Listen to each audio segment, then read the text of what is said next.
There he is, President Joe Biden, coming to the Bharat Mandapam now on your screen right now.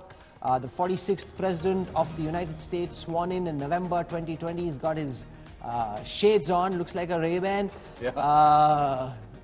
The first G20 Leaders Summit, which was on financial markets and the world economy, was in Washington, D.C. in November 2008. He's up for a tough, bruising election next year. And there's still uncertainty, some uncertainty, although he said he's going to contest. There are those who are trying to push him to say, look, you know, why don't you sort of vacate? One of the problems is that Democrats don't have too many options. I mean, you've got a strange American presidential election coming up next year, where you've got Donald Trump leading in the Republican contenders because the Republicans don't have too many contenders. And you've got Joe Biden as presumably the favored Democratic candidate, not for any other reason, but there aren't too many other contenders there at the moment. No, so, given what Trump had done to America, he's actually done quite well, especially in foreign affairs, in the manner in which he's marshaled America's allies in the war against Russia. He's actually, shown that America is still wanting to play a role at the international scene, unlike Trump, who wanted to recede. He's taken his shades off now. Questions have been asked about his age, his health. He's making light of him. Earlier he used to be very prickly about those.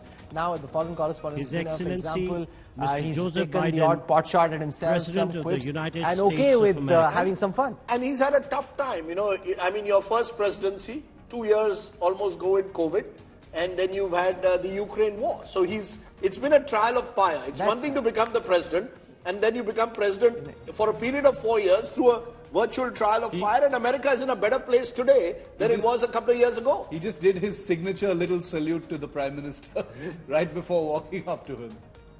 There was a question mark whether he would observe certain COVID protocols because his wife had COVID, whether he would be maintaining social distancing, but obviously all is well. He's tested negative more than 3 times, but they've had dinner yesterday. Oh, he's showing him the Konark wheel. That's nice. The Prime Minister obviously recognizing the significance of the presence of the American president. He hasn't done that for anybody else, but he's explaining this Konark wheel and where it comes from.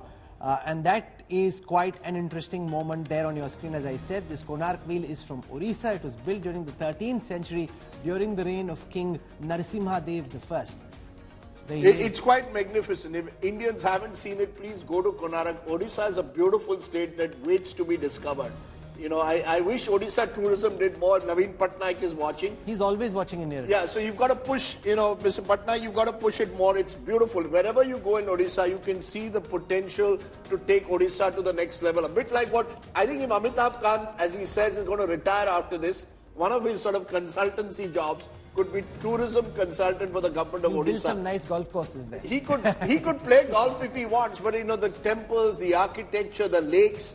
Odisha is a beautiful state, and it's wonderful to have the Konark symbol out there, symbolizing in a way the antiquity of this great country, as well as reflecting, just the beauty of what India is all about. Saudi prince hasn't come so far, Mohammed bin But that's Salman. because he came in late just now, so I guess he's got to change and be ready for also the Saudi prince, right? He is the Saudi You prince. can't push him too hard. And you're going to see a lot of him, not just in the next 24 hours, but also on the 11th. He's got the status of a state visit, signifying the importance India and Prime Minister Modi attach to growing ties with Saudi Arabia, seen as a polarizing personality internationally, but beloved amongst the young of the country. There he is, Mohammed bin Salman, Prince of Saudi Arabia, on our screen right now.